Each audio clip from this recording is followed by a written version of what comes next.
Welcome back, Sunday Ballers. Hope everyone's well today. Your host, Dom, as well as your host, Jake. And you guys were here last episode. That was episode 7. We talked about the NFL All-Millennium team. We talked about our offense as well as our coaches. Great episode. And what the hell is going on up there? Today we're going to be talking about our defense and our special teams. Very exciting. We've waited all week to talk about this. Just kidding. I'm gone this whole week, so we pre-recorded this episode.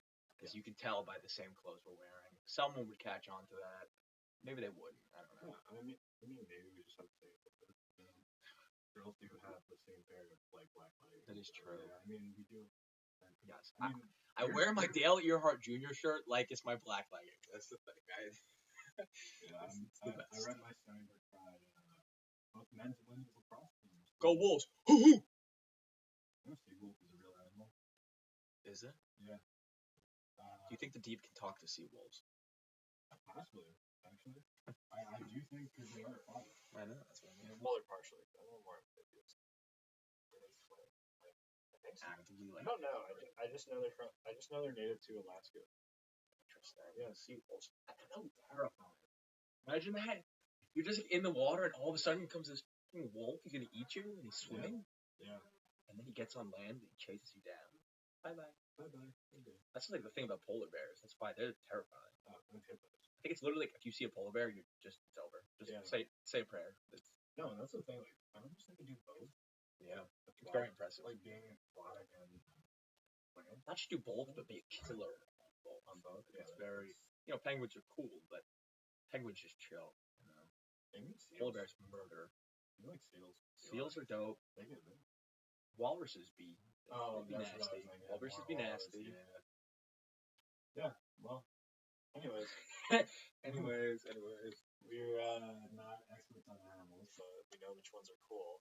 So we're hoping that you guys think our list is as cool as we find polar bears. It's gonna be cool. This is a really cool list. Yeah. This topic hasn't been done much, and we really like doing that here, and I hope you guys like that. That doing topics that we can't find any videos on. It's very original stuff here. Plenty of guys doing pre-rankings. Yeah. We got into rankings early. We'll get back to those in August. Yeah. It doesn't matter right now. It's just to talk about some fun shit. Yeah, and that's like the big thing is we do want that originality. Because we do see a lot of people doing more like the predictions now, like in like the post-draft rankings and stuff like that. And we did make a video on that, but we were like, let's be more original. Let's have some creative ideas because this is what we love to go to YouTube for. Like when we can find a video that, like even I would click on this instantly. Yeah. I saw this like, oh yeah, another hour and a half. Yeah, no, like people that do like the dynasty rebuilds or have those creative ideas and like we had one. I remember watching this when I was younger. The big three and OKC stayed together. Like I remember watching that for like, and it was like 10 seasons on 2K. I remember Jimmy High Roller used to roll out those rewinds. Yeah. Jimmy's awesome. A guy that does it. I mean, he hasn't been talked about in a while, but Mike Rosembo used to have some fire videos. Mike Rosembo used to be sweet. We love Kenny, obviously. Yeah. Kenny's made it big time now. He works with CBS, which is crazy. He has his own block now. Yeah. They're great. Of course, plenty of other guys. Big MMG enjoyer myself. MMG's great. Yeah, like the Wheel of Life content. That's true. Like, yeah, that's what we're striving for. It's just to have like something original that everyone's gonna enjoy. Don't worry when it comes to the summer, when your fantasy drafts start, and you're curious about what players you want, sleepers, guys you shouldn't draft. Plenty of untouchables this year, that's for sure. We will get into that content. Yeah, it's gonna. There's a video I have out right now that I can just see out there, but not there yet because a lot of things change from now till August. So, without further ado, I guess we'll go into our list.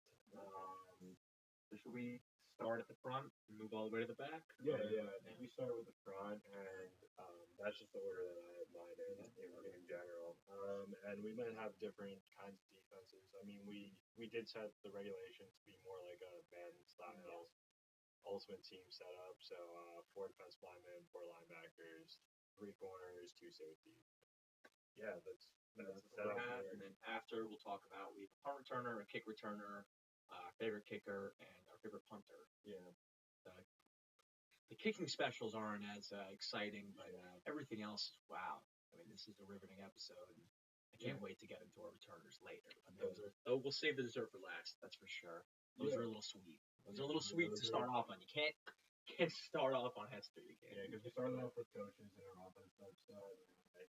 Yeah, and that's not other guys, but the linemen are exciting, man. I don't. Yeah, no, they're a lot of fun. We love our D-line. So I can start off if you want, if that works. So at interior, I am going with Aaron Donald.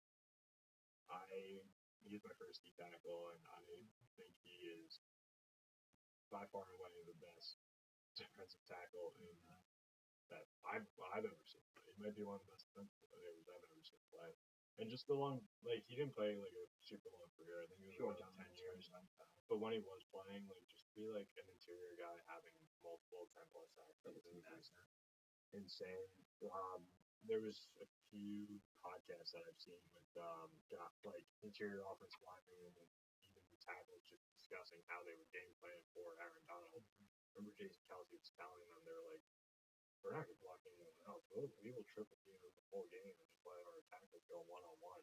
That's how dominant this guy was and how he was able to even, like, not absorb double teams, but even just beat double teams. Yeah. He was able to beat double teams and make plays in the backfield so effectively. And, like, a lot of the reason that Rams team had so much success was aside from Cooper Kupp having an unbelievable season and Stafford really producing at such a high level, that offense was not nearly as good as that defense was, and that was because of how good Aaron Donald was on the interior, that teams could not run the ball against him.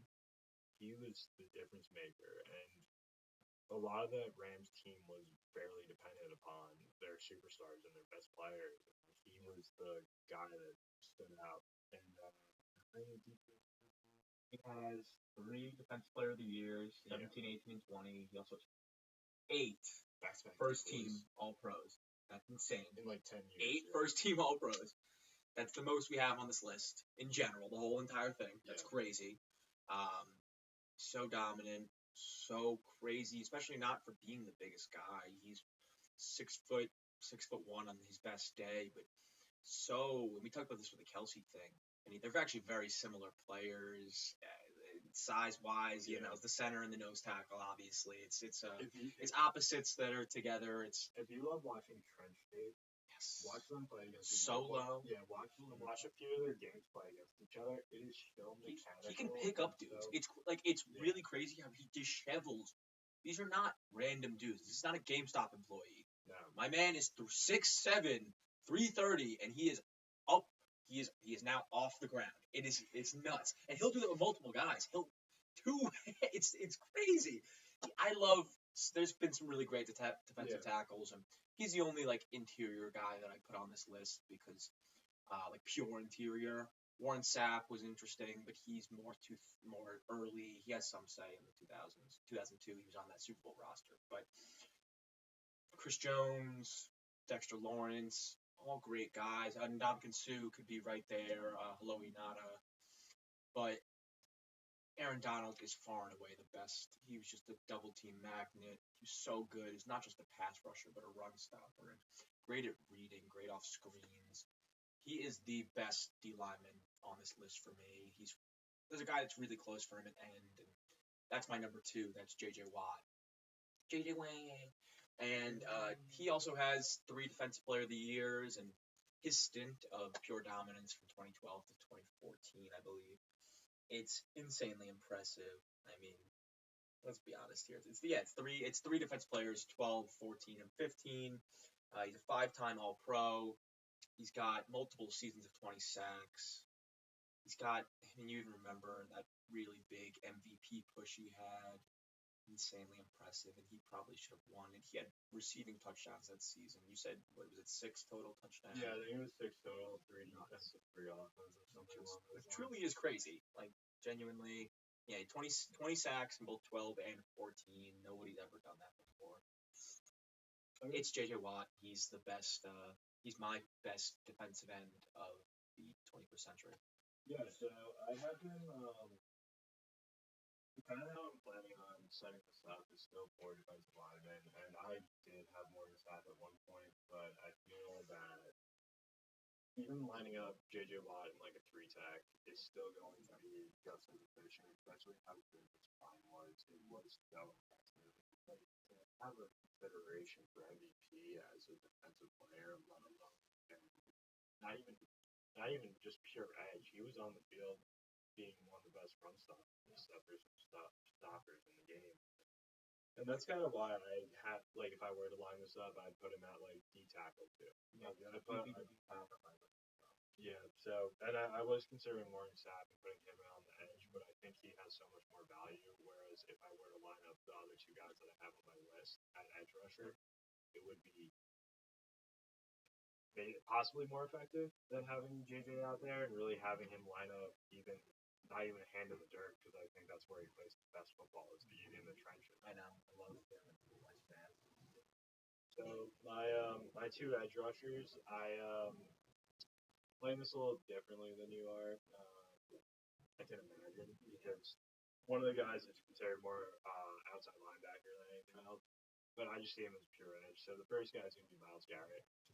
Broke the sack record, let alone just the intangibles. He was one of the few guys that we've seen at like a first overall pick that has really lived up to that number. And some. And some. Yeah, and some. And like he has best player in football. Yeah. For the last couple of years, genuinely. It's been in that conversation since he was drafted. It's only defense players 23 and 25. Yeah. And this season was nuts. This season was genuinely nuts. 24. Right there. One too. He was more valuable than Pat. No offense to Pat. Yes. I'll give Pat that award. He deserved it. But even 22 as yes, well. Exactly. Mm-hmm. Yeah, that season too. That's what I mean. He's been in that contention for a while. 14 points right now, but voter for team. Watt was a guy that I thought about on this list. And I'm not going to spoil anything. There's a chance he makes my linebacker list. I think I view him more in the linebackers. Talk about how I did this. I had my 4 down D linemen. Mostly, I have 3 ends and a tackle. That was Aaron Donald. And then I talked about my edges and my pure linebackers are in the linebacker group. Just to clarify. Yeah. So I'm just gonna do like two D tackles, and it's gonna be like Aaron Donald, J.J. Watt, whereas J.J. Watt's more like that tackle. Yeah. Aaron Donald more inside. And then Myles Garrett more at that pure edge, where he's going to be like more like a 9-tech, and then the other guy I'm going to have more like 7-tech, and that's going to be Khalil Mack. I love Khalil Mack. Ever since he came out of Buffalo, he has produced. He has bounced around to 3 different teams and been the best defensive player on each of those teams. I know he has a few first-team All-Pros. Really going to make my list. Yeah. I was debating between him and Von Miller. I love Von Miller. I love the bendability that he has, just how good of a pure edge he is. But I think I'd rather have Myles Garrett there, just actually being that pass rush specialist. Von's prime. Yeah, and that's kind of the difference between Khalil and Von in my list. And how one guy is fully fit double digit stat guy. Stats speak for themselves. Still produced in the Chargers now, which is going this long, and even to have the choice between Joey Bosa and that, and not maybe Joe tasked with developing Mexico. Like that's the role he's played himself into after having such a long career. Yeah, now it's 12-year career. Yeah, no, I think he's had a longer career than Joey Bosa, right? And just for him, and Joey Bosa at one point was one of the premium edge rushers. Yeah, he was in top 5 conversations for like a season or 2, and just to have another guy that is on the second half of his career in a sense at this point, and just choosing to stick with him over the Joey Bosa, and he's still producing at such a high level. Like when the Bears got him from the Raiders, they just stole the bag for him. They gave him like I think it was a couple firsts. Yeah, 2 firsts. He's unbelievable. Just a high echelon for his whole entire career since rookie year. just on the highest tier pass rush. Yeah. Such a threat. Yeah, and he's always, and even the teams that he has been on are not necessarily ever the best teams in their conference or even alone, but he still led them to playoff appearances. And like he was a difference maker on a lot of those teams. Like it's a sneaky amount of time and in contention. Those Raider teams were really okay because he was there. The Bears with Mitch had some say because he was there. Now the Chargers, he's one of their best defensive players. Yeah. He had Derwin's there and everything, but he's their D line. Yeah, he is. He's the signature of the D line, even at his old age. He ain't that old, but still. Even when he was on the Bears, Robert Quinn I think had one of his best seasons. He was still Bobby Quinn Renaissance, yeah. Yeah, he was really taking her all on. I thought he was old too. That's Bobby. He's 36 at that point, maybe 38. He's old. He's like one of my favorite players for that. Yeah, there's nothing wrong with that. But is that your four? Yeah, so it's gonna be Aaron Donald, J.J. Watt, Miles Garrett, Phil. All right, so I'll get into mine. I really do like that list. I have a couple guys that I prefer over Mac. My first is Miles Garrett that we already talked about, and I'm not going to talk about him too much, obviously, but he's got 5 first-team All-Pros already. He broke the sack record this last season. Miles Garrett, he is a huge reason why the Browns, despite all their dysfunction, are one of the best defenses in the NFL. Yes, it's not just him. They have players all over the field. They're a pretty solid unit altogether, and I like the players they brought in, of course, with Graham last year, with Neil Warren this year, but he's the best player on defense in the NFL. I don't think that's really close. It used to be him and TJ, but he's kind of lapped TJ at this point. Yeah. That might be No, for sure. Yeah. Miles Garrett. He's so good that they forgot that he took off some dude's helmet and tried to hit him with it. It's pretty much been forgotten about. He's that good. Yeah. That he tried to assault with battery. It's pretty impressive. My number 4 here, and really over Mac, and a guy that I would have at my end spot. Ideally, if this was a real team, I would have AD at my nose, maybe shifting from one eye to the other. I would have JJ and this guy at my ends, and then I would have Garrett to swap depending on the set, where the tight end is, and play edge. And my number 4 is, this was really between Jason Taylor, who I decided to keep off, and Michael Strahan, who ended up getting the nod for me. They have the same amount of first-team All-Pros, but Michael Strahan's Defensive Player of the Year was a big thing for me. He was a 2-time sack leader. He was a leader on 2 Giants Super Bowl rosters. I know they didn't win in 2000, but he was the leader of that team. That's his first All-Pro season. He's actually a 4-time All-Pro, my bad. And I was thinking about Jason Taylor. Jason Taylor's 3.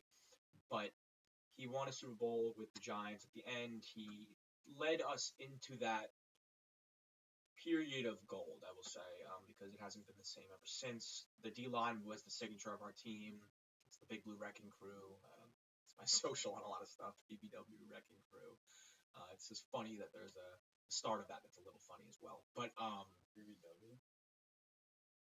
Yeah, that's my tag on a lot, on Discord and stuff. Okay. BBW, and then it's that, those are in caps, and then Wrecking Crew. Okay. That's my Xbox name. Isn't it kind of funny? Because with the BBW Wrecking Crew, it's but for the Big Blue Wrecking Crew.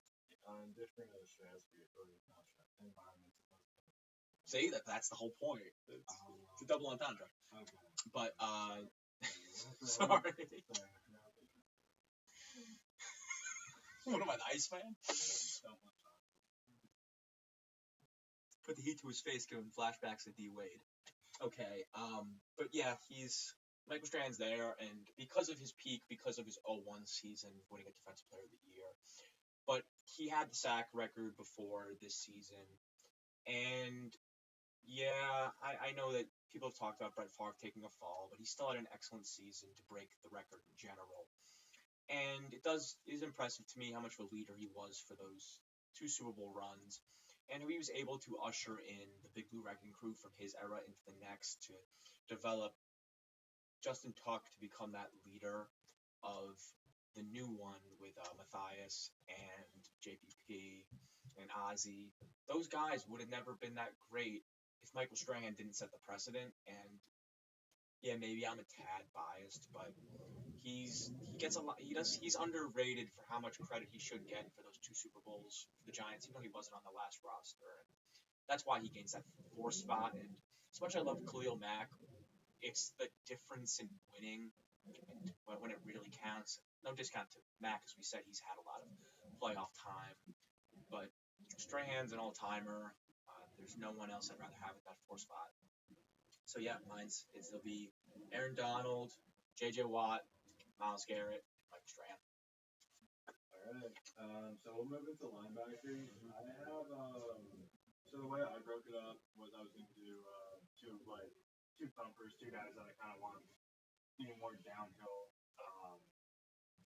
gap filling guys, or even sideline to sideline guys, and then I have 2 guys that I view more pass coverage guys that I will have a lot of fun talking about. So I'll start with like the 2 pass coverage guys that I really wanted to fixate on. So that's going to be Derek Brooks at one of them. Derek Brooks is unbelievable as season. I mean, he is very good for just throughout his prime in the 2000s. Yeah. Yeah, and really, that Tampa 2 defense would not be any sort of productive unit. Like they have defensive set named after them, and that's because of how good he was being the leader of that defense. So just I did not watch a lot of Derek Brooks growing up just because age, but just some of the stats on how good he actually was. And then my other pass coverage guy, and less that run fill guy that I wanted to focus on is going to be Luke Kuechly.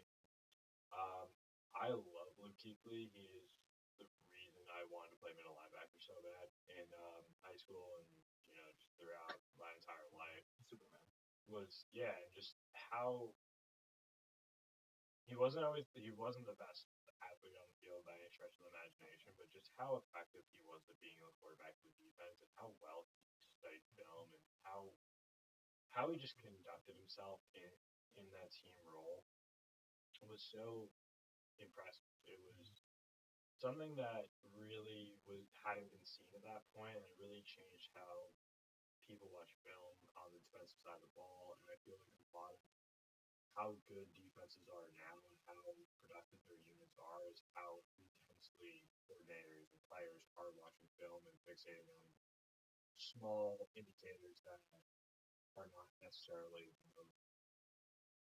the largest takeaways from plays.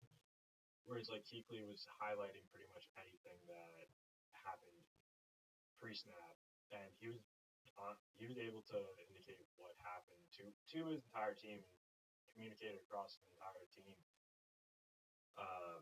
how the play was actually going to be ran or what the situation was going to be. And I give him a lot of credit to that 2015 Super Bowl run.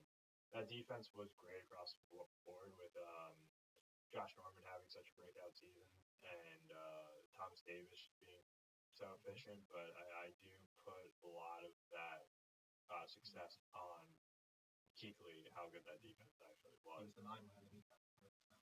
Yeah, and I think he was a 3-time, 5-time All-Pro. 5-time All-Pro. Wow, 5-time All-Pro, fairly impressive, and he had a very short tenure.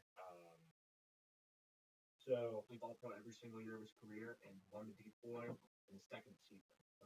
Yeah, just being that guy and being pretty much the consensus best middle backer at that point. He took over. He took over for Williams, and it was a very different role than what Williams guys like Ridley's or Tough to meet Williams now. And again, Give me your head taken off. Yeah. Oh my god, give me your head taken off. I think he kind of changed his position more than anyone else, but you see a lot of like more intellectual guys playing middle linebacker. Like a guy like Fred Warner now is so much more effective. He's a great athlete, but he's not going to be like that big thumper that he really needs in the hole. He's going to be that sideline guy. He's able to make plays across the field. like he's not going to come up with hit sticks, fumbles, stuff like that as much as another guy, but just how he's able to play the game or be all over the field and be there before the plays even develop and just hit everything with great timing and efficiency. Fairly impressive. So I'll let you hop into. You want to do, or do you want me to go through all mine? Honestly, go through all your guys because I'm gonna do it. I have 2 middles and I have 2 outsides, and I'll get into my middles first, and I'll talk about my outsides. But go through your 4. I'd love to hear how you did it. And then Yeah, so at my middle one, I have Ray Lewis. Before Keithley, when I was really getting into football, I took Ray Lewis's number. I love Ray Lewis, how he plays the game, and his work ethic and his leadership position and how he was just the pure leader of that team. And I did mention how he wasn't really necessarily that film watching type that Keithley was, but he impacted that defense in more of like being the guy that Ray Lewis kills people. is your It doesn't leader. matter. Yeah, no, he is your leader, and he's going to be. I don't know how many pregame speeches I've watched from Ray Lewis in my life that just impacted. Yeah, he was the head man. He was the guy that kept that unit together. Right. Yeah. The Ravens units throughout the years, I can't think of a time when Ray Lewis was on that team. He had 12 years between Super Bowls. That's so impressive. Yeah. As a defensive captain, 12 years between. Yeah. It's so impressive. He's my best linebacker. Yeah. I won't spoil too much, but he's by far the best linebacker of the last 25, 26 years. Yeah. No, and just how he was able to.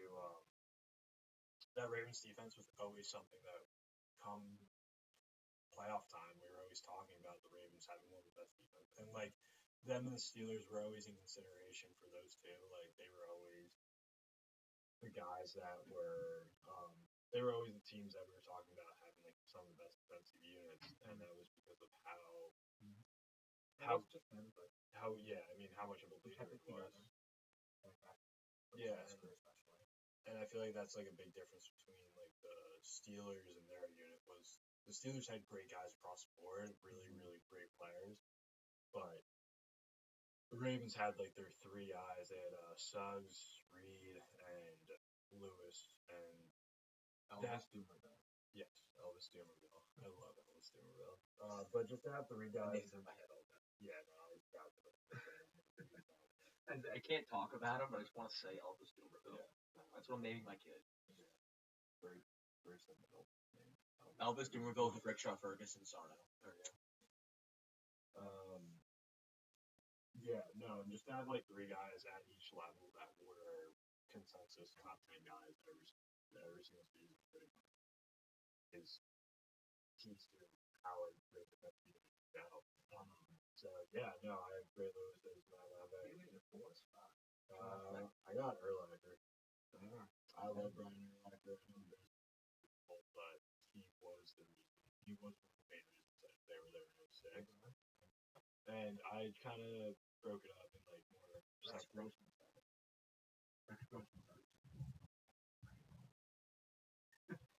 Oh yeah, crazy. Yeah, I was like, I mixed him up with Brad Johnson. Yeah, we're kind of seeing that a lot more, like quarterbacks that are just not that impressive, or do not.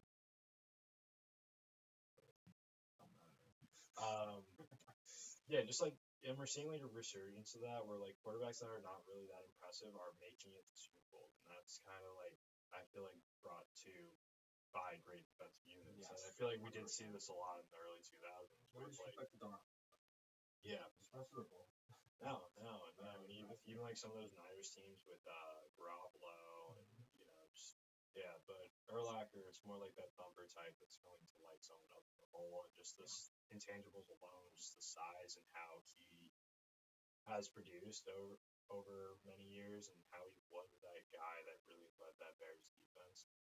After he left, the Bears really just took a nosedive into like one of the worst teams in the league, and they're finally seeing a resurgence because of the development of Caleb. So that's kind of where my head was at, was how much of an impact he really had on that Bears team, and how he was one of the key factors to really getting them to the Super Bowl and being that quarterback of the defense. And he was not a guy you wanted to meet in the hole. He will take someone's head off. That's fair. I agree with everything there. Urlacher was my first guy off, honestly. Everything you said, I'm not going to re-say all that. It would be a waste of our time. But he's an NFL multiplicated man of the year. He was the Bears defense for years, made a Super Bowl. He has 4 first-team All-Pros, extremely impressive. But my 4 guys I thought were just slightly better than him, especially at their peaks. That plays into this as well. But this defensive list is a little more longevity versus peak. I still chose peak if I really came to a point where it was both were kind of tied, and that's where I picked. I actually picked DeMarcus Ware here. He's my number 4 linebacker. I'll go through the whole list. I'll go 4 to 1, and DeMarcus Ware is right there. I picked Ware because of he led the NFL in sacks twice. He's a 4-time first-team All-Pro. He was the leader on that Cowboys defense for years, and where he gets the slight edge over Urlacher for me, I know they were slightly different players. He's definitely more of an edge rusher, but I don't know, he's very much an outside linebacker. I know Urlacher played some left outside, he played some middle, but DeMarcus Ware was a pure outside guy. But to go at the tail end of your career and win a Super Bowl with the Broncos is a pretty still an impact player at that point. That's what gives him the edge for me. And DeMarcus Ware is my number 4. My number 3 is Luke Kuechly, and I think Luke Kuechly, if he played for another 7-8 years, which he could have because he retired so young, he'd have a say with Ray Lewis as the best middle of our genuine generation. And we talked about it a little bit, but his run of excellence with 5 All-Pros and the 2013 Defensive Player of the Year in his second year, that's extremely impressive. Just the intelligence to play the position. I almost think he's an underrated athlete because he was actually half decent in pass coverage, but he was underrated as an athlete because his mental was so strong that he probably did lack in the athletic department. It's just he could make up the difference with his mind, which is very impressive. And I agree with Jake where it's brought a difference to the position where it's not just stuffers. Yeah, we have our stuffers, of course, but far and few between. There's less James Harrisons, and there's more Fred Warners. There's more. Who's a guy that really illuminates that? Darius Leonard is a big type of guy like that. Or that new generation of linebackers. I think that's a lot of watching Luke Kuechly tape. Even like a Van Der Esch, too. Van Der Esch, 100%. There's a lot of guys like that. Anthony Barr was like that. And Anthony Barr could get out to the pass, don't get me wrong. Yeah. But, yeah, Kuechly's my 3, and he might even be higher if he had a little bit more of the time. But, man, his peak is so impressive, genuinely. My number 2, and this was very close between him and Kuechly. I went with him slightly more because of the Super Bowl, honestly, because of the defensive player and the Super Bowl season. Those two things together just matter slightly more to me. That's Derek Brooks. Derek Brooks at my number 2. 5 first-team All-Pros, as I said, Super Bowl and Defensive Player of the Year in 2002. It's extremely impressive. And he had 176 tackles that season. He was a blanket. That's averaging over 10 tackles a game. And like we said, he has his own defensive set in his name. And yeah, it's the Tampa 2. And yeah, give Rondé a little bit of credit. But it was a lot of him, and yeah, Warren Sapp at the front, but it's a lot of trusting Derek Brooks to man the middle, and he's a huge impact player for me. I think he is a forefather to a lot of the linebackers that we've seen these days. Coverage guys that can get up. What's his name? He has a funky name. Yale kid, played for the Jaguars, plays for someone else now. Are you talking about Devin White? He's a linebacker. Very much pass oriented. He reminds me a lot of Brooks. I'm trying to think of who. Jeremiah something. I don't know. But, Jeremiah. That him? I think that's him. But Jeremiah. I can't pronounce his name, so it doesn't stick to me. But the gist I'm really getting towards is his transition from what we saw in the 90s of bruiser backers that either getting after the quarterback or you're destroying running backs, and to be able to have the versatility to also get after the quarterback and make run stops, but also play a big role in the pass defense. It was the difference between a Super Bowl and not, and it's extremely impressive to do both in the same season. That's a very much peak season, and that's why he gets the claim over players like Ware or Luke Kuechly for me. So he's my number 2, and my number 1 linebacker. We don't have to spend all day on him because we already talked about him plenty, but that's Ray Ray. That's Ray Lewis, and he has 2 Defensive Player of the Years, one in 2000, one in 2003. He's got 2 Super Bowls, one in 2000, one in 2012. That's 12 years of extreme dominance, of being one of, if not the best linebacker in football, just leading units out there that were extremely competitive. It's not like they were going through lulls, and to really exist for, to ride the roller coaster and come back to another Super Bowl when now it's the Flacco era rather than is that Trent Dilfer in 2000? Yeah. They're going from the Trent Dilfer era. That's a big gap, and to be the consistency of that team, and I mean, you remember even the speech before the game in 2012, how big it felt that he was in that game.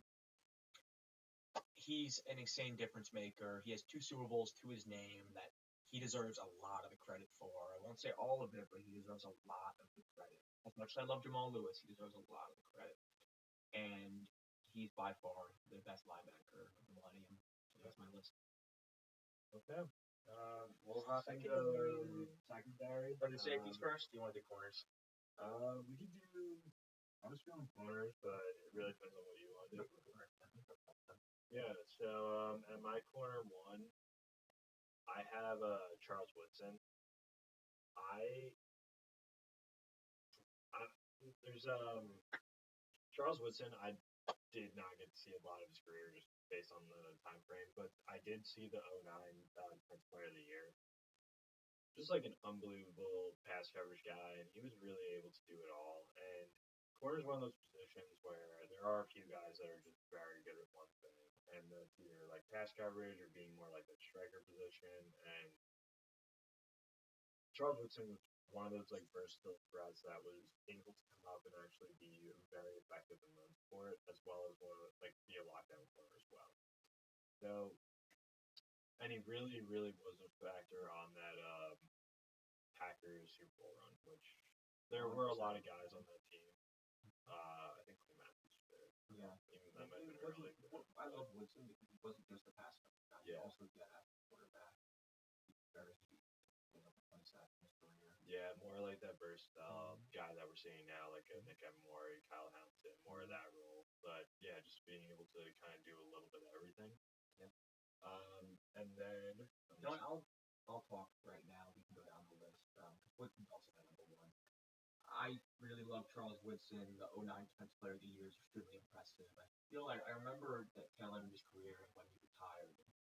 It was him and Champ Bailey were the 2 unks at his time, and I thought Woodson was always better than him. Champ had some lulls. Champ had some highs as well, but Woodson really didn't have those lulls. Woodson has 13 return touchdowns. That's insanely impressive. Woodson has 50 plus interceptions and 20 plus sacks. It's also extremely impressive. He's got 4 All-Pros. He's got a Super Bowl. Just an impact player all over the field. I mean, those 13 touchdowns, that's just defensive touchdowns. He also, in the beginning of his career, could play on offense. Even in college at Michigan, he was one of those guys that, I mean, you remember the Jabril Peppers comps coming out. They were very Charles Woodson-esque.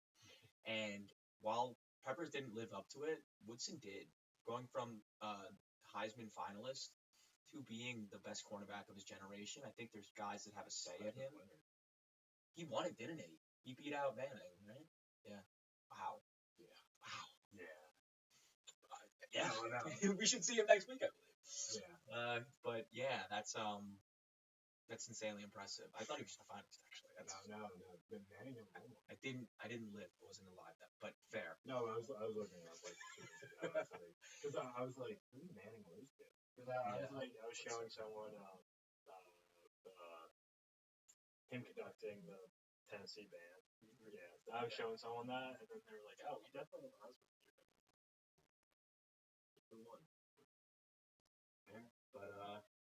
Who do you have as your number 2?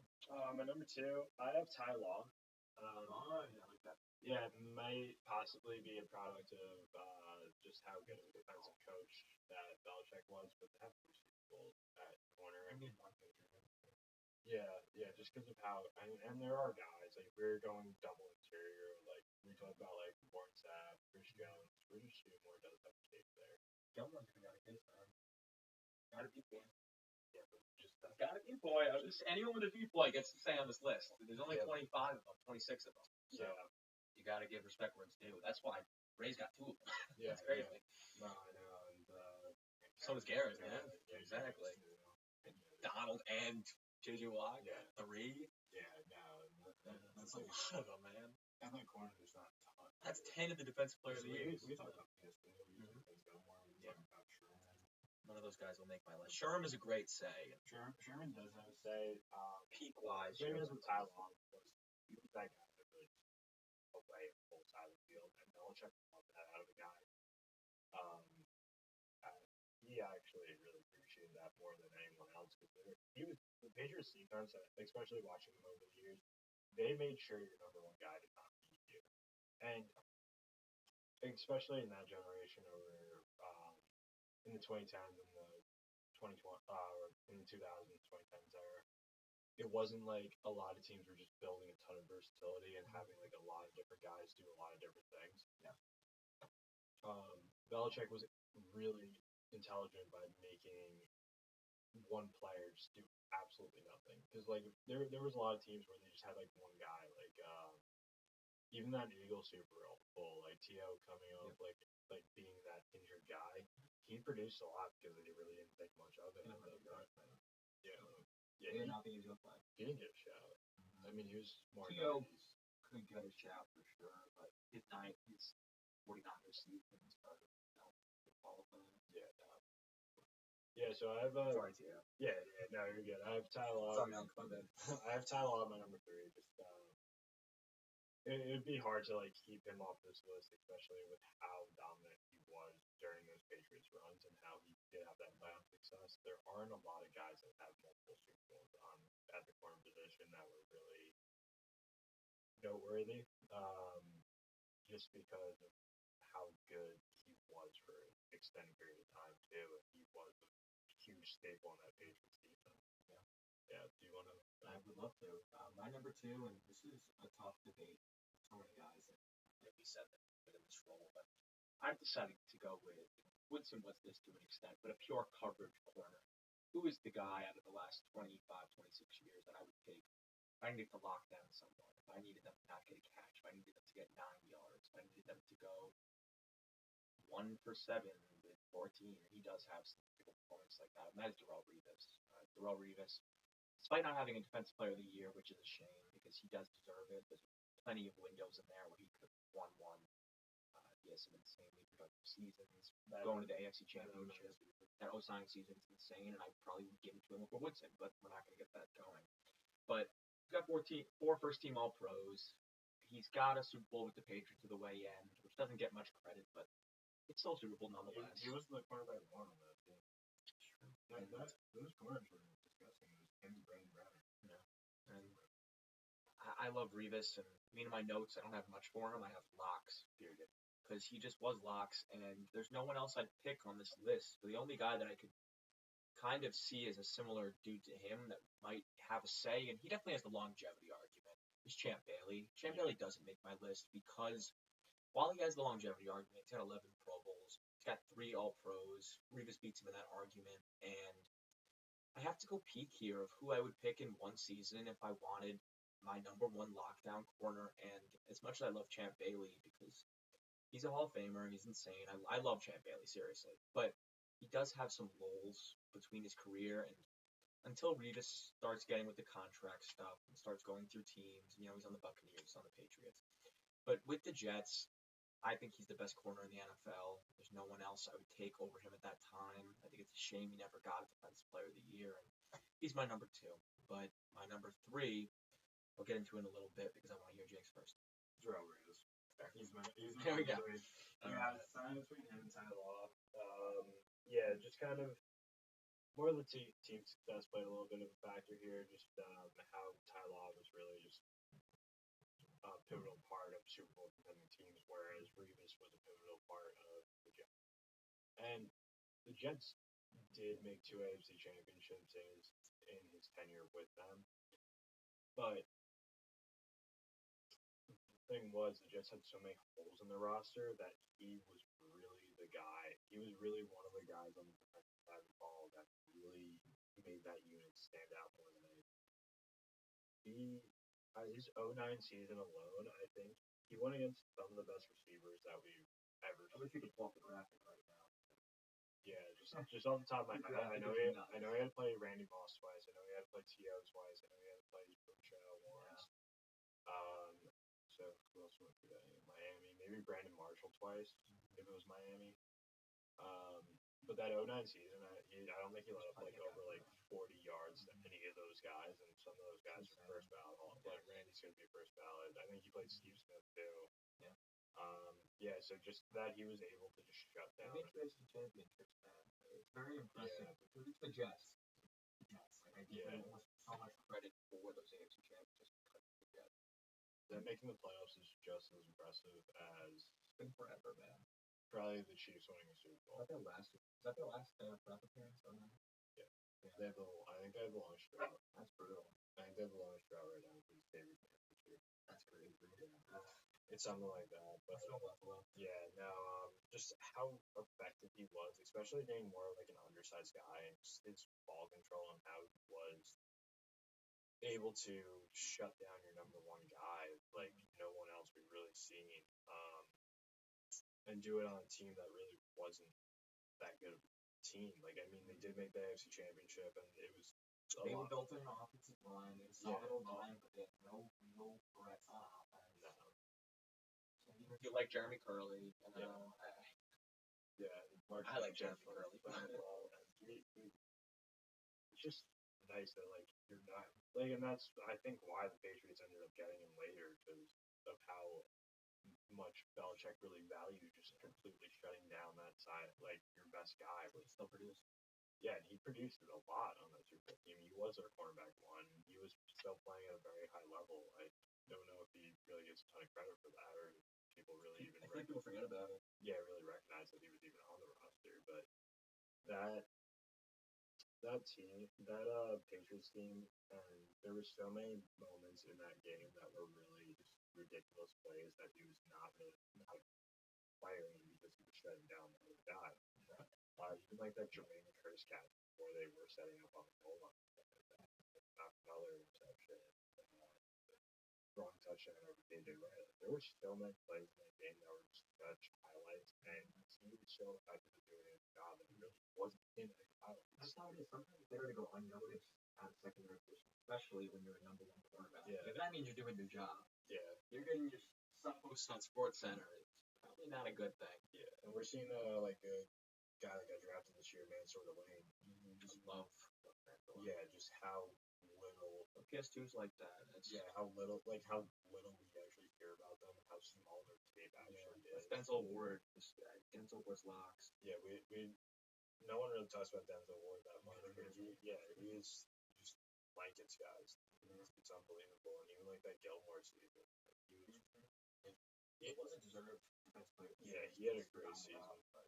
Yeah, and that's a big thing with why I kept Sherman off the list because he doesn't have that just pure lockdown number one potential. They ran a lot of cover 3 where he was able to sit back and really just run deep with a lot of guys. And Sherman was he was great at coming up and making tackles and making plays on the ball and stuff like that from that cover 3 look. But it really took a lot of pressure off him being a number one, a true number one lockdown guy. You can make a star receiver like Crabtree, that's the result you don't get. Yeah, it would have been a shame not to mention it, especially by some people. He actually has a great set. Genuinely, he's right there. My number 3 is probably a bit of a surprise. It's Rondé Barber. I love this guy's versatility. I love the impacts that he made. Rondé was one of my favorite players growing up. I love the Barbers, of course, but I really liked Rondé because I always felt he went undervalued. But the accolades and the stats actually don't say that. He's got 3 All-Pros. It was between him and Champ for me, but the difference was he's got 48. I mean, he's got 47 interceptions and 28 sacks. It's a lot of impact, and he showed up in the biggest moments. He had a kick return, interception return touchdown to send the Buccaneers to the NFC Championship, I believe, in 02. And that's how he was. He was a big play corner, and we see it these days with, you hear the Diggs thing and whatever, but he was not getting burnt. He was a big play corner that could jump up, but he wasn't a cornerback that was notorious for getting burnt. And the recovery speed that he had. Insane recovery speed. Because he was able to bite and then make a play on the ball.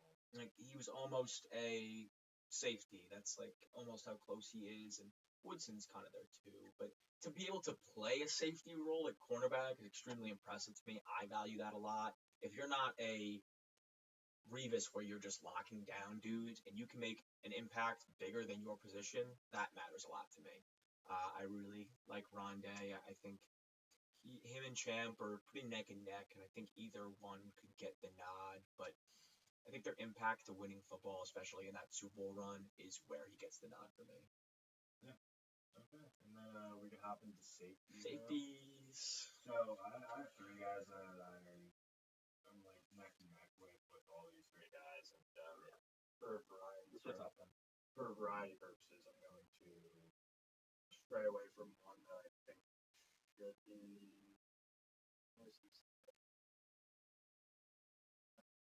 I'm gonna stick with my heart, stick with my gut on this one. So my number one safety is gonna be Ed Reed. So Ed Reed alone is one of those guys that was able to do it all. And there was this Belichick saying, he was like 70% of the earth is covered with water, the other 30%, the rest is Ed Reed, something like that. And he was just such a factor on the defensive side of the ball. And the reason I wanted to keep him off was for variety purposes, because our Ray Lewis with the Ravens. He might be our best secondary player on this whole list. He is the best secondary player. Like, genuinely. He is the It was best. tough to beat. He is great at doing He's everything. got 1,600 interception yards. That's insane. Yeah. That's crazy. And he was a big guy that was able to like sit back and make plays and do a lot of this stuff because of how dominant that run defense was. But he could come up and back. Like he could make plays from the safety position, which is impressive. He's a great combination between the two other guys in this list. He's like better at both. I love Ed Reed, seriously. Yeah. He's my number one. Sorry. Yeah, Spoiler. He's just unbelievable how effective he was at being that back third guy, and I really have watched a lot of games of him play and just completely take away guys from even like a guy like Gronkowski. He took him out of a few games, and he was one of the most dominant. He did it for a while. Yeah. Man. Seriously, he's got 5 All-Pros. He won his D.04. Yeah. He's still contributing later on in his career. Nah. Yes, they did. That's crazy. Yeah. Lewis and that's crazy. That really is. And they deserved it, like, genuinely. And then I'll talk about it. We just spoke about him a decent amount, but yeah, like we said, the 5 All-Pros. When I say All-Pro, and I said this in the last episode, I guess I haven't said it now, but they're all first-team All-Pros. I didn't even account second-team All-Pros into this. That felt like a waste because we're talking about the best players. And yeah, there's guys with second teams. It doesn't matter. I want you when you're the best at your absolute prime. That's why we're here. And there's nobody else really in this whole secondary group that I would take over Ed Reed in his prime. He was the only like real unanimous guy. Yeah. Like, he was like the only guy that like The rest of them had arguments. like when we started talking about this and started making our list, there was like a few guys I had in mind, like Brady. I had Gronk just because of how I thought of him. Megatron, Randy.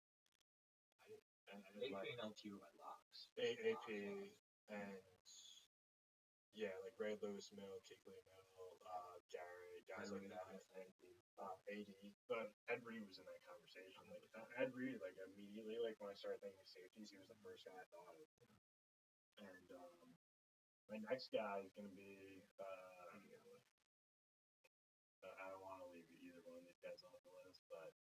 going B-Doc, Brian Dawkins.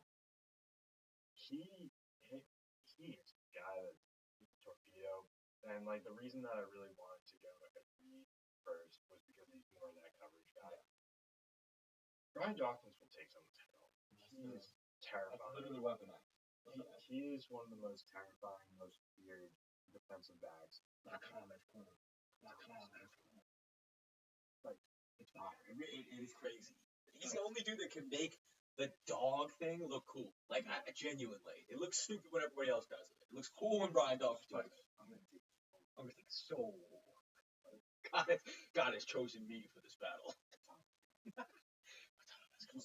Very similar to, like, Ray Lewis in that area of doing things that aren't supposed to be cool, and they make them look cool because they are the most terrifying people on the field at all times. And that was a big thing with him, especially like in the Eagles all black, how scary he was and how good of a player he was. There's like a few plays I'm thinking of, like when they were playing the Falcons in 03, I think. He's delivered in the NFC Championship. He's been taking it off. He like put his shoulder directly into Algie Crumpler's chest and like just depleted him and changed the whole game from that perspective. And that's like my big thing with him. He was just such a completely set the tone, and he was the guy that really came up. And the big thing is more like his frame compared to the other guy I'm leaving off the list, and how effective he was at the position in his tenure, and even going to the Broncos later in his career and still being a fairly effective player. It's really hard for me to keep him off this list. Just out of like stats and accolades, without stats and accolades, I still how he played the game spoke to me, and I don't even know how people really could just do that and like It's crazy. Take people's heads off like that. Different, but it's Weapon X. Now. Yeah, it's that ulterior. He used to have a separate locker for Weapon X next to him. That's so aura. That's aura filled, bro. That's so cool. I love Brian Dawkins, genuinely. He has 9 Pro Bowls. He was playing until he's 38. Insane longevity.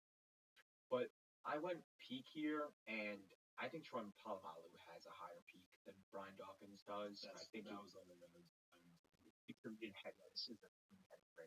I don't think some of them are close to either.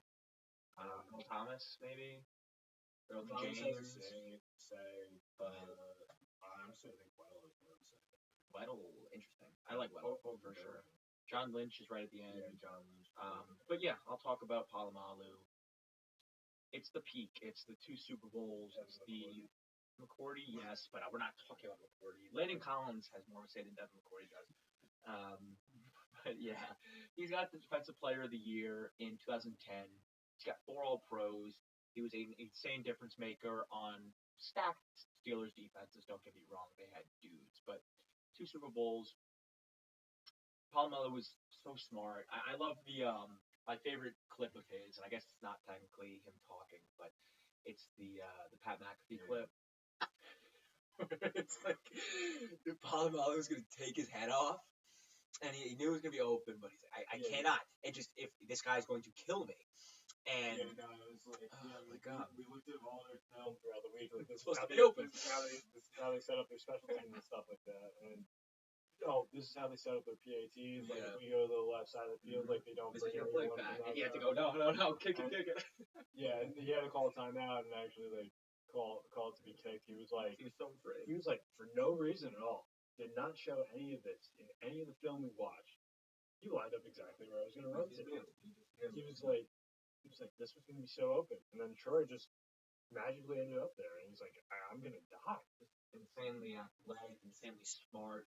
The jumping over the line he used to do is insane. I've never really seen that be effective. And he was so athletic, and he wasn't even the biggest dude, but to just to have the athleticism to either jump over or catch up to a dude. And crazy in coverage, a great stopper all around the field, genuinely. I really like Troy Polamalu, and it's very close between the two of them. But the Defensive Player of the Year in 2010 and the absolute peak just beats out B-Doc for me. As much as B-Doc is a tone setter, but I think Polamalu is also that. Polamalu was a guy you would fear.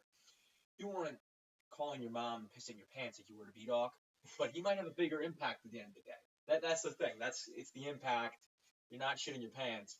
Like, you're not leaving with Hershey squirts in there, but you just might, actually. I don't really think, just because we're comparing him to B-Doc doesn't mean he's not terrifying. I'm trying. That big ass Samoan hair is crazy. Yeah. I'm trying to think. He's got beautiful hair, man. I gotta say. The safety, most of the secondary guys we mentioned were like earlier guys. I'm trying to think, like, and we mentioned a few of those guys later, but I'm really thinking they're gonna make a case. I think it's Earl Thomas. I think Weddle's Yeah. decent. I think Even like currently right now, like who would put out like our top six? Yeah, dude. James probably Derwin's probably the only. I don't know. It's a big help. Probably not say on this list. No Yeah, offense. not yet. Not yet. No, He he's still. needs a defense player of the year first. Yeah. We'll see. This could be the season. if he has a peak season like that, if he can beat Palomalu's peak season, then maybe make it a few years ago. yeah, that's fair. Make gotta say. Jalen Ramsey was a beast for a while. Yeah, We'll say that. I think it was, he could have possibly, but Ramsey was a beast for a while. Yeah. Does he have defense player of the year? He should, right? Computer, what does Jalen Ramsey do? I'm just gonna chat. Jake's gonna peep it, and we have something very exciting. The special teams list. Ooh, you've been waiting all week for this one, haven't you? Ooh. We probably have the exact same list. That's the problem because I'll get it going. Yeah, I'll start it. So there's two guys that from the Millennium to now, the biggest impact players on specials, probably maybe most of all time, at least from the returning aspect. And I mentioned him a little bit in the beginning, but Devin Hester, he's in the Hall now, which is insane. And he's got 20 all-time touchdowns. He's got 14 punt return touchdowns, and that's why, for me, he is my punt returner. He is a great kick returner, and he was an insane threat. I mean, he has the first play of the Super Bowl in 06. That's one of the craziest, one of my favorite plays of all time, because he house calls it. It's nuts to see that in the first play of the Super Bowl. And with the flashes going off, how high of a pressure situation that was. But he had his own video game. You were in middle school around the time we were. He had his own kick return game where you got to draw it up and he would take it to the house. And he was the most expensive character. That's how cool he was. Devin Hester is awesome. I mean, seriously. I really like Devin Hester. He's got, I believe it was 3 All-Pros. It was but at his peak, it was kick return and punt return. And the guy I'm going to talk about is a kick returner. I think he was a better pure kick returner than Hester was. Yeah. But he was never a punt returner, or at least never a fantastic punt returner, or not a every down, every time you go out guy. But he was always, like for the Steelers a little bit, but he was really returning kicks. That was where his bread and butter was. And what were you saying? Yes, we're talking about Ryan Switzer. So I'm talking about Darius Hayward-Bay here. And yes, Martavis Bryant pulls nice, low-key. Yeah. What happened? Didn't he drug out or something? What happened? Yeah, I think he was on PEDs when he went to the Raiders. All right. Well, I'm gonna be talking about Cordell. I'm gonna be talking about Cordell Stewart here. So, no, Cordell Stewart. Really? No, not Cordell Stewart. But you know what Cordell Stewart is. But yes, we're talking about Cordell Patterson here. I love Cordell Stewart, by the way. His film is awesome. No, it's weird. But yeah, we're talking about Cordell Patterson here. Sorry for the weird tangent, but he's got 9 kick return touchdowns. He's got 4 first-team All-Pros. I think he's gonna have a say at the Hall when it's all said and done. He is the best kick returner of all time, at least in my eyes. We thought about Josh Cribbs a little bit here, just because of how much fun he is. Take it to the crib. Takes the crib. That jersey I do want if anyone feels like buying me a jersey, but it will be done. I actually had a dream last month that I had a Josh Cribbs jersey, and that was it. That was the whole dream. The whole dream was that I received a Josh Cribbs jersey, and I was really happy. And I woke up in the morning, and I was pissed because there was no Josh Cribbs jersey to be seen. Not a single Josh Cribbs jersey. But I love Cordell Patterson.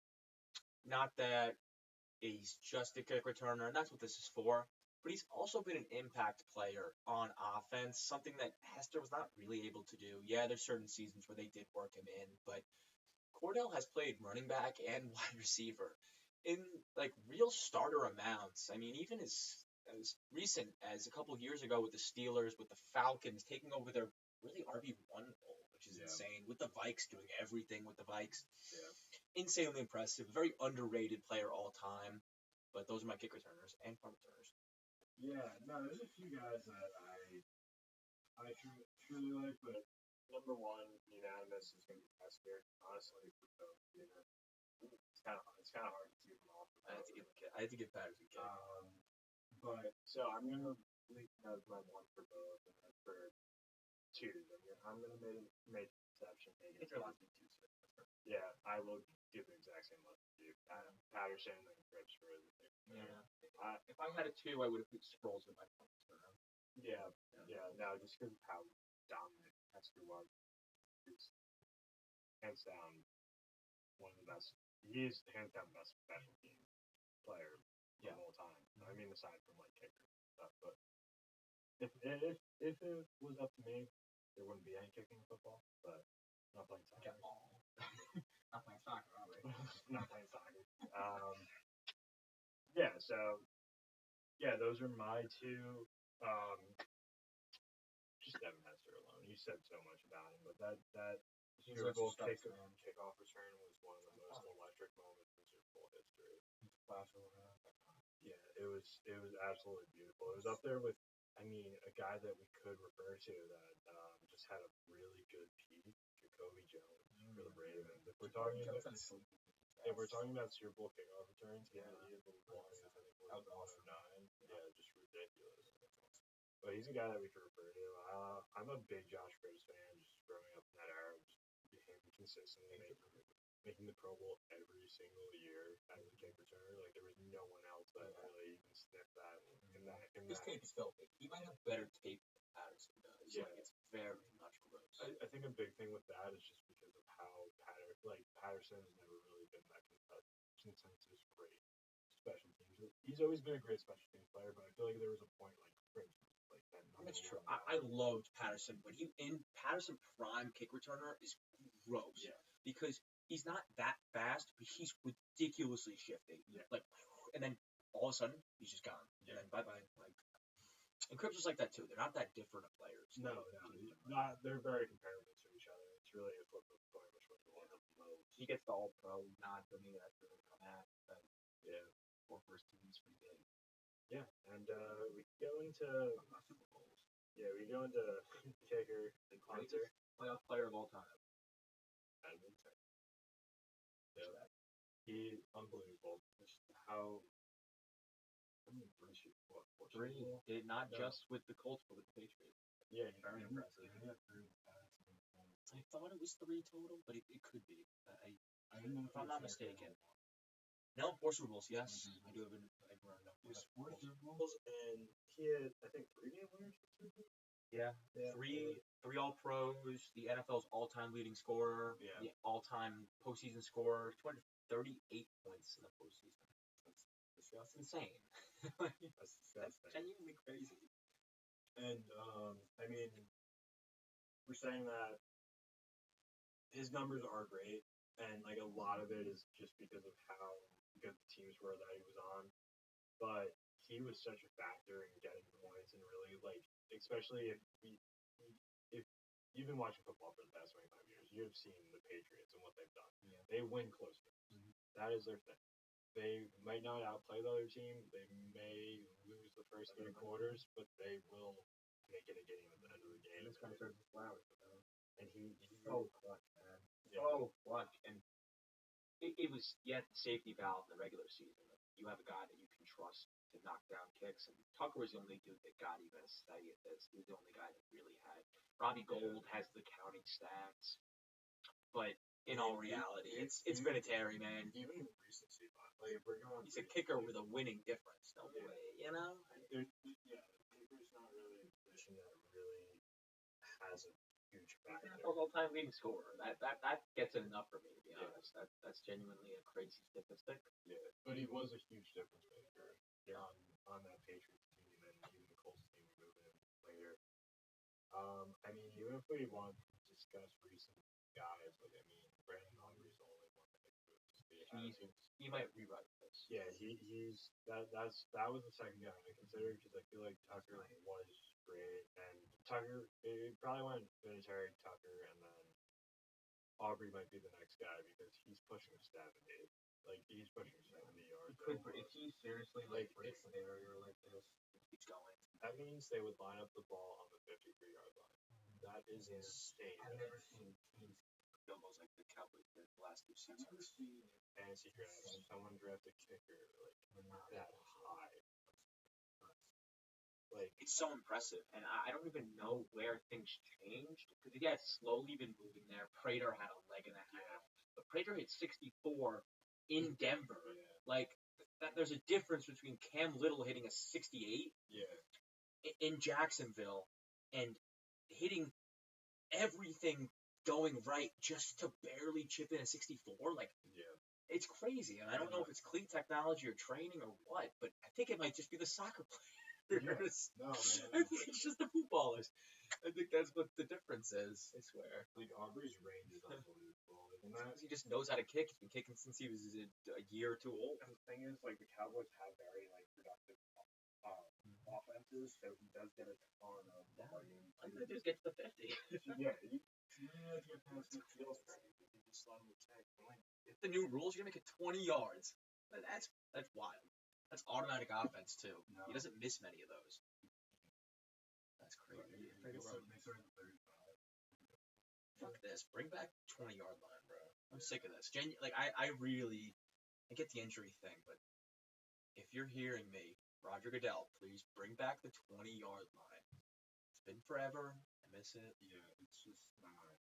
That was football, really. Like this is like we're trying to avoid injuries and stuff like that, but at the same time you're also possibly causing more injuries with the pair having. Guys are coming, to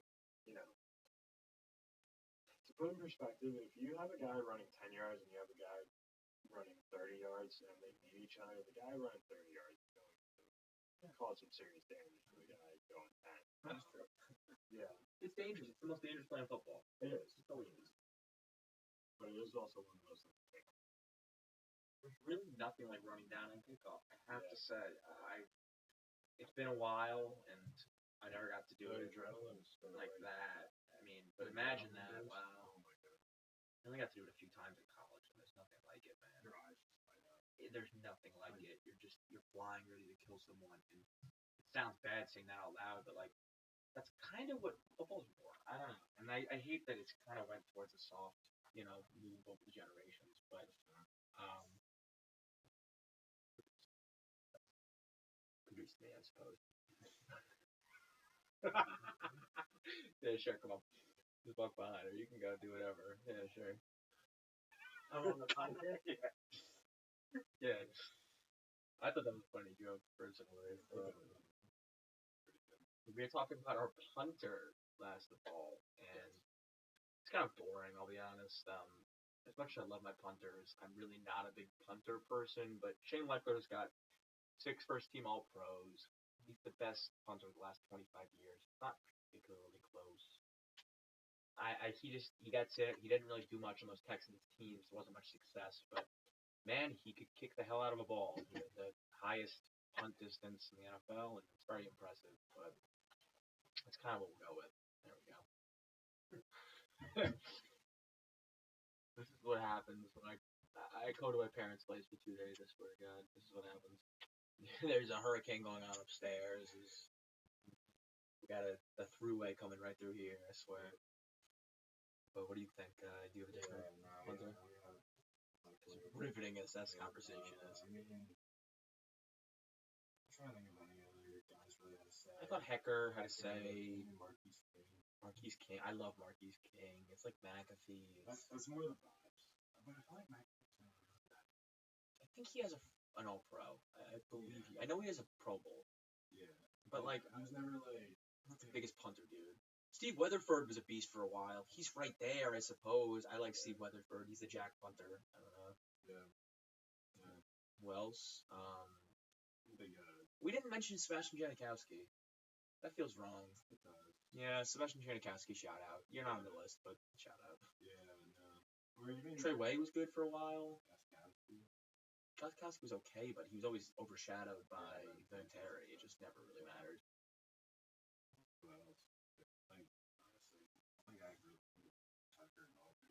It's just Tucker and Aubrey are the guys that really have a say. I think Stephen Hauschka was good for a minute. I think, yeah, nice, right? Yeah, I thought Janikowski was a beast. He played forever. Who else really good to say? If you guys want to be good at the back of the grids, know where kickers move to. Because That's fair. I can see that. Michael Bagley has been on like Yeah. 8 different teams. Where is he at? Is he still? He was with the Chargers last season. No, Cameron Dickers with the Chargers. Where is Bagley? Kickers bounce around. Trust me. Yeah. Even like for my Seahawks, Jeff Bolt's That's fair. I don't hate that. Matt Prater was good for a minute, I have to admit. Bills most recently. Cardinals, yeah, Niners, Broncos. Broncos was prime. Lions for a little bit. But like Prater had a run. But it's Vinatieri. It's not even that close, to be honest. We're just naming guys. It's Vinatieri. It's the same thing with Leckler. It's an insane period of dominance, and it's a very boring position. No offense to any punters out there, but if you can do it right. If I see a good punt, if I see like sit like the 3-yard line, He's worth a little bit of money, you know. It did something for him, but I think that's all we got for today's episode. Yep. So, thank you all for listening, and next week we thinking Millennium college football. Yeah, I love that. I think we can do that. Super episode, I believe. Let's do 3 hours or something. Yeah. That one's gonna be Oh yes, that one's gonna be very crazy. That'll be done on the flight today. That's the fun right now.